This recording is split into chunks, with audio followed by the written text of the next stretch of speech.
today we have an extraordinary woman in the house, Captain Henry, and she is here to talk about her new book called The Adventures of the Potty Mouth Granny. First of all, how are you doing now? How you feel? You know what? It depends on the day. Some days are better than most. Today is a good day. Other days, I'm in tears. You know, like I got a picture of my mom sitting on my bookcase. I look at her. You know, like my whole family is gone, except for my original family I was born into. They all gone. I'm the only one left, but that's a hard burden. And we live in a culture that don't really like to talk about grief because everybody wants to be happy all the time, even if you're miserable. That's why so many miserable people out here, because we don't allow people the space to hold grief. Particularly we as Black women, we told to be strong. It's gonna be okay. You know, your family they in a better place. You don't want to hear that shit. No, you just want to be able to grieve, right. Without somebody telling you you're wrong for grieving. And that's what my next book is going to be about. It's about grief and my experiences. And each chapter is dedicated to a family, my family, and then my experiences dealing with this grief during the pandemic. You know, my brother died. It'd be 2 years in February. Then a month later, the country shut down. And I was working from home and I had nothing to do but think. Then I got diagnosed with epilepsy. Oh my God. It's like you got and then they put me on this medication too. Right. And then they put me on this medication that had me so discombobulated at times. That's why I'm like, it's better for me to work from home. I don't need to be out in the street, but it makes me really sleepy. Right. You know, I can literally sleep all day if I chose to. Like, you know what, I'm not getting out of bed. Just go sleep all day. But I need this medication. It's my necessary evil. Yeah. That is that's so much. That's a lot. It's been a lot to deal with. That's why I be trying not to go off. I've been trying to give people grace so I don't snap off on them. I'm like, let me chill. You remember Orange Juice Jones? Yeah. And he talking about, but I chill. yes. I'm chill. I'm gonna keep it moving. Yeah. Because I could just start going crazy, but nobody would dare lock my ass up though. You know, like they wouldn't look at the fact that I done experienced so much over the past 2 years. No, I'll be locked up. Like I should just go give me a stick, stop busting the shit out. You a mess. Let me just go wild out because everybody else be wilding out and nobody said nothing to them. Yeah. And people make excuses for they like Kanye. People making all these excuses for Kanye West. They do. Showing his ass. They do. Yeah. Let me start wilding out like him and see what happens. Child. Well, you ain't make it to a billionaire yet. Right. I'm not a billionaire, girl. Go sit your old fat ass down. You was a man. You better stop. They would say that. You know they would. And it's sad. It's sad. But yeah, we don't, you don't get the choice to voice your opinions or anything, your hurts, your pain when you ain't got that, billionaire status. So exactly. And my friend Elena is the one, she said you need to write a book on grief. Because she said we're Black people, particularly Black women, we don't talk about it. Yeah, we hold all that shit in. Yeah, we do. Like last year, I lost 2 friends. Back to back, one June 1st, one August 3rd. These are women I grew up with. That's in my teens, 20s, 30s, 40s. And I was hoping our 50s. But one was expected because she was sick for a while, but it still hurt. And the other one was just totally unexpected. I was not expecting my friend to die. So I've been dealing with that grief, Sorry to hear this. It's been a wild 2 years. Lord have mercy. Yeah. And I get up and my best friend has cancer. She's fighting cancer for the 3rd time. No. Yeah, she had breast cancer, stomach cancer, now she has lung cancer. She's such a fighter now. She is one of fighter. She's a fucking fighter to the core. We got plans to travel the world. We were making our plans, but she get finished. She's been on chemo for a year. Mm-hmm. How's everything progress? Is it progressing well? It's shrunk. It's almost gone. I'm like, God, I got a plan for you, boo. Yeah. Because I just sat back and thought about like, what would I do without her? We've been friends for 35 years. Oh. Yeah. We was teenagers. We even kicked it. She was the one reminded me yesterday I had cussed my other friend. I had completely forgot about it. I'm like, damn, I did go off on that woman. I gotta apologize for her. Like, I'm so sorry. You so best, Kathy. Oh my God. Oh my God. That is so funny. That is so funny. Y'all went off. Yeah. You accused me of one of your dude, his crackhead ass. Girl, leave me alone. I hate when women used to, oh God. Well, because he kept walking past me. He was trying to antagonize her. But instead of her snapping on him, she comes to me. Yeah, that's women always do that. That's something, I really feel that women need to be friends. They're just not each other friends, which is why no, we're not. Dumb shit with men and us happens a lot of times, If we were, because we're so mean to each other for no reason. I'm gonna say they mean because I'm not like that. It's just not that fair to me to be beefing with another woman. No. My mama taught me. Looking at her as a threat. No, I can't do that. My mom always taught me to be a woman's friend, to be a girl's friend. There's no jealousy, there's no envy. Exactly, this your friend. Be who she is, you are who you are. Be her friend. Your mama was absolutely correct. Because when I think about my best friend, like that, we all grew up loving people, but the problem is when you meet other women who did not get that lesson. And they you for no freaking reason. You're like, whoa. Right, like, what I do? Painful. Yeah. But it's very painful. Yeah. Especially with Black women. What I do now is I stay away from them, the ones who do not like me. You know what I'm saying? I do too. Yeah. But I still have love for them from afar because I understand that that's the best way to do it. Was horrible, straight up. What we were handed, what we have to go through it on a day-to-day basis, horrible. Okay? Yeah, it is. Such like when you're working in corporate America, oh my God. Ooh, child. Yeah. What happened at Nike? Oh, if you're free to talk about it, there was a job that you had where you just walked off the job. Was it? Or you just either you walked off the job or you wanted to curse a manager out? Something happened. I tried. Well, the last 2 jobs I resigned from that I had due to my condition, but that's when I was working for the census. I was, I had an appointment with them, and it took everything in me. My point, I'm actually suing them right now. Okay, yeah. Because I was wrongfully terminated out of retaliation. What? Oh yeah. I have COPD, and we was working from home during the pandemic. And then we was told we would have to go back into the office. So I applied for reasonable accommodations. Mm-hmm. As soon as I applied for it, I was let go, but everybody else was able to keep their appointment. And it was out of spite. Right. And even to go back a little further in the year when my brother died, the day after my brother, literally less than 24 hours after my brother died, my supervisor texted me talking about, you have my condolences for Jody. That was the story right there. Yeah. Jody called me. So just talking about Jody, our supervisor talking about you're gonna have to take, you don't have any PTO time, so you're not gonna be able, you're not gonna get paid. And I looked at that phone and I put it down. I went to use the bathroom and I came back to the phone. This was less than 24 hours after my brother. I said, look here, I don't appreciate you texting me anything about this job at this time. My brother just died yesterday. Not 2 days before, not 2 weeks before, but yesterday. Exactly. I didn't curse out though, but you felt the hostility. Mm-hmm. If I sent you a screenshot, you like, oh, you was mad. I'm like, I want to say, girl, fuck you, this job and her, and I'm gonna tell that bitch when I get to work, I'm gonna beat her motherfucking ass. But I couldn't do that. Right. Like, bitch, me be down here on Jackson, goddamn it, because I'm gonna whoop your ass for being a mean spirited bitch. How you messing with people whose family died? Exactly. You don't have no empathy in your heart at all. That is so painful. And that's just when my mom died. It was a sister, Black woman. Girl, she gave me 2 weeks off. She made sure when I came back to work, she just hugged me, say anything you need. That's how it should be. Exactly. I received nothing but love from that lady. Nothing but love. Yeah. She gave me more time off than I was supposed to have. It went over my boss head. Because she was over her. She was like, no. This woman just lost her mother. Leave her alone. Leave her alone, yeah. I'm happy she looked out for you. Yes, she did. When you lose your mom, you become a different woman in the world.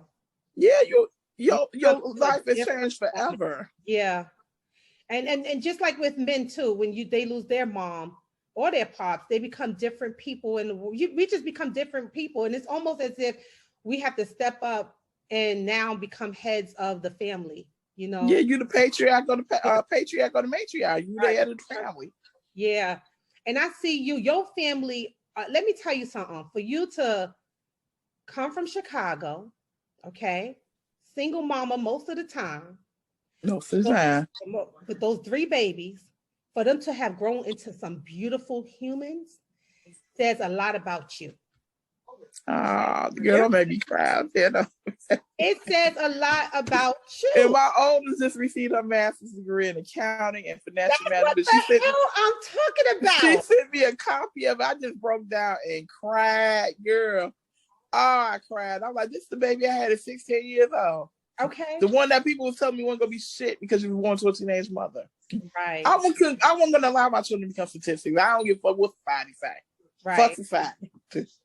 You're not about to determine my children that you're not gonna even give them a chance. Right. The fuck? That's why I love you, Kathy, right there. Right there. Okay, let's talk about those babies for a second. First of all, India grew up before all of our eyes. India, like one day snapped and was a woman. I'm like, what the hell is that? That should be 21 in March. That's sick. That's sick. That's sick. Like, yeah, girl, I think about it sometimes. Like, damn, my kids, they grown, they old as hell, old ass kids. And she's just as beautiful. And then Anthony is living out on the West Coast now. Well, he's come back to Chicago. He got tired of working for the public. He said, Mama, these people stupid. They can't read. You told me people can't read.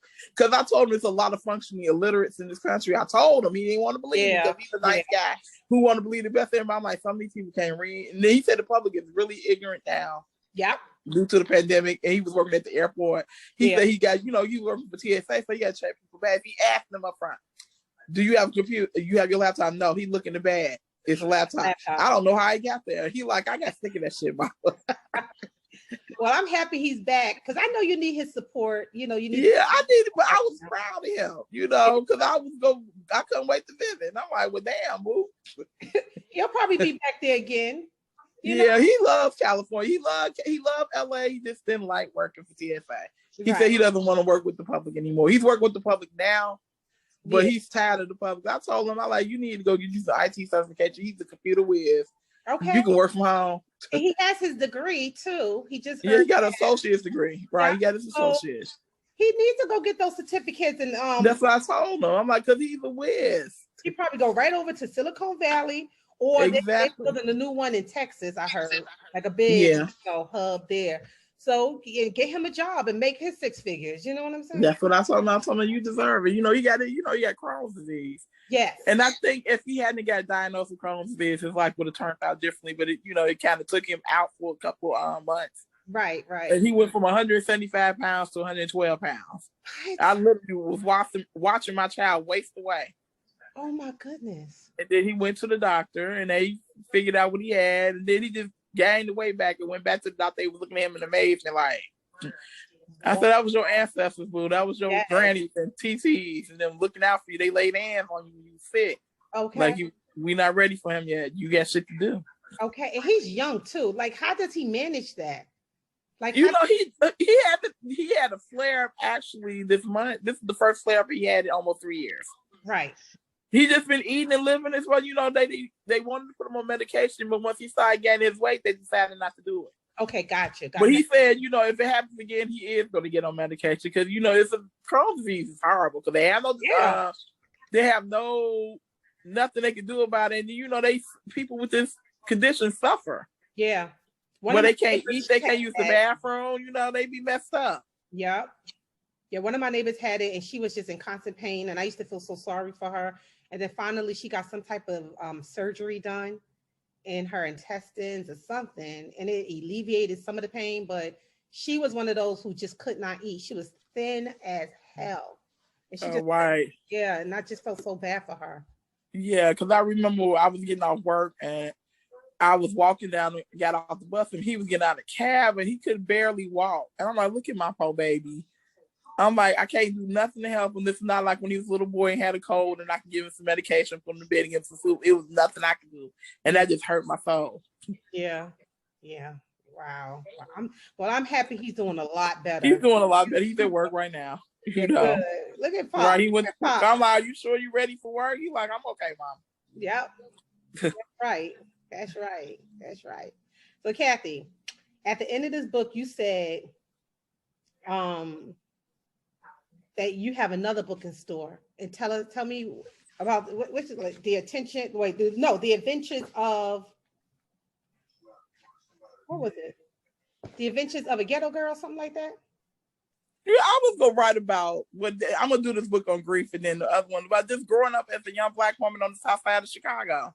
And I wanted to interview some more women, in my age bracket, to the 80s and 90s and so that I was like, when we came of age and we had a good time. Like, I feel sorry for young folks today. We had fun. It was a lot of fun. Yes.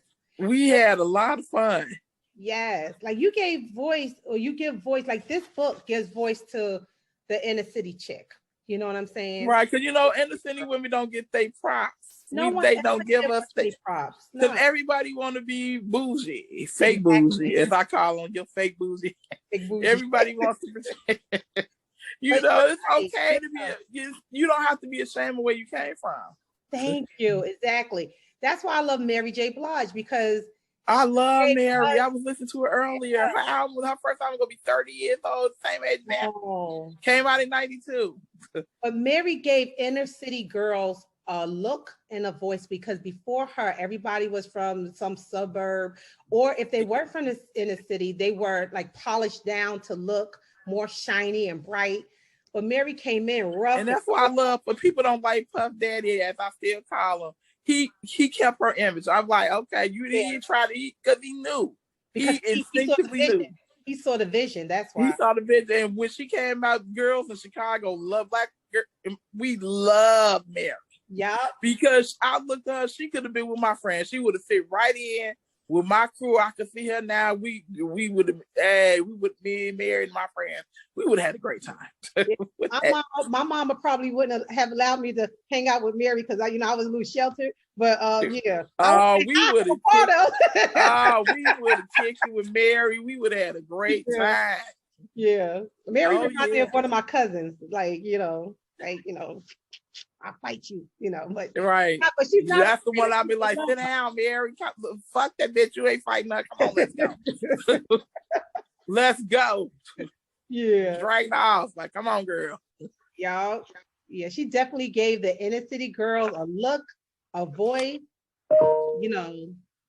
because before then we were invisible. The only way you would see us is in a movie, usually filled with drugs and misery.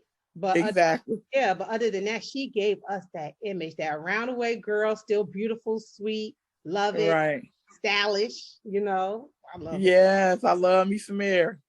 I love Mary too. Mary, if you're watching, boo, we love you. We love you, girl. You are sister. You would have been in my top here in Chicago if you've been born here, girl. Okay. You would have fit right in with my crew. Yes. So, Miss Thing, I am so happy to have interviewed you. It was just a pleasure. I'm so proud of you. This is a lot of fun, girl. This is fun. Yes. And like I told you before, just keep writing, no matter what. I'm gonna keep writing. Like, so I'm writing this book on grief. It's gonna be painful. I put it down for a little bit. I'm like, this is gonna be a painful journey. Yeah. And I had plans to have it released in May. I'm not gonna do that. I'm gonna take my time. Please take your time, because we want it nice, juicy, and good, boo. Right. But please make sure you do it. Please release it at least this year. I'm trying to pressure you here. You know what I'm saying? Because I really want you to put out something else. You're a great writer. Right. My little boo. But yeah, I think the grief is needed for Black women, because like so many of us have lost family through COVID. It's just been rough. And like I said, we can't see our families. You can't see your friends. It's just been a wild 2 years in this country. It has. Things have changed forever. And I don't think some people really get it. They still expecting everything to be the same, and it's not ever going to be the same again. Right. Ever. Yeah, life as we have known it before is over. Totally over with. And some of us still clinging. We gotta let it go. Right. And wake up. We need I don't know about the waking up. We do need, but I don't think we're gonna wake up. They just as slow. Because I be on Clubhouse, and boy, Clubhouse is like you get to hear the voices of the people who can't write. I be cracking up. I never did Clubhouse before, but people be talking like vicious about them Clubhouse people. Girl, it's like a whole new world. They talking about that. I'm like, this shit ain't real. I got kicked out of the room the other day for saying this shit ain't real. I'm like, it's a big world out here. Y'all talking about black people aren't getting married. 3 of my friends got married last year. I know black women having babies. I'm like, y'all need to come out. Y'all need to get off the damn phones and come outside. Get you some air. There's a lot of misconceptions about life on. Yes. And it's almost scary. Yeah, they have people thinking that black women gonna die alone, you're not married, you're not this, you're not that. When that is like totally untrue. So right. So many young people I know. My daughter's engaged. Her friend gets married in April. So many young folks I know got engaged last year. I'm like, where's you people at? Yeah. In the house on the internet behind a keyboard typing. That's where they at. Right. You better come outside and experience life. Okay. Use your phone to call your friends and family and check on them, see how they doing instead of arguing with strangers online. I went to my friend's wedding last year. It was so beautiful. They had it in their backyard. Yeah. He designed their backyard. If you walk in their backyard, you can tell it's a labor of love. Right. I love it. The wedding was just filled with love. I was crying. My daughter was crying. All the women was crying because they love each other. So y'all talking about black men don't love black women. I'm like, where's y'all at? Yeah, as much as I feel bad. But goddamn, black people still love each other. They do. They do. They do. They do. Yes, they do. Put down the social media for just a little bit and really connect it back to each other. Exactly. Yeah. You know, you got these dudes, they listen to some of the dudes online listen to Kevin Samuels. I don't know why they would listen to him. You got the black women calling into his show to get harassed. I'm like, what's wrong with you? You ain't about to harass. He'll get rid of me real quick if I called in. He's like, okay. This one too smart. Okay, let me get rid of her ass. I'm like, yeah, I'm fat. What you gonna do? Give me some money so I can lose some weight. Yeah. Give me some weight. Give me some money. I'm done with you. Give me some money. He's talking prices. I'm like, oh yes, we would have some good conversations. Me and Mr. Samuel. True. I said that they need to do verses with Kevin Samuels, not Iyanla, because everybody think Iyanla will read him now. I think with Cynthia G. I don't know if you listen to Cynthia G sometimes. I've heard of her. I haven't listened to her. Ripping those men up. I said her and Kevin Samuels need to do a verses together. Them two. They need to battle it out. Okay. Yeah, that would be funny. I'll be laughing. Okay, I will be laughing. But I will say this too about the young black girls who call for Kevin Samuels' opinion about themselves. They need to, every time when I see them, I see a lack of self-love, because when you that's all it is. Yeah, when you love yourself deeply and completely, you will not allow other people's opinions to sway how you feel about yourself or to take you off your mission. So what, you're not married by 25, because there's a thing, if you're over 25, your likelihood of getting married goes down. So what, you're not married at 25. I know that's not true. Getting married. And then those statistics, where they get these statistics from? Because they're not true. Right, exactly. But this is the thing about our younger generation not being well-read or well-informed. They're listening and getting all their information from social media.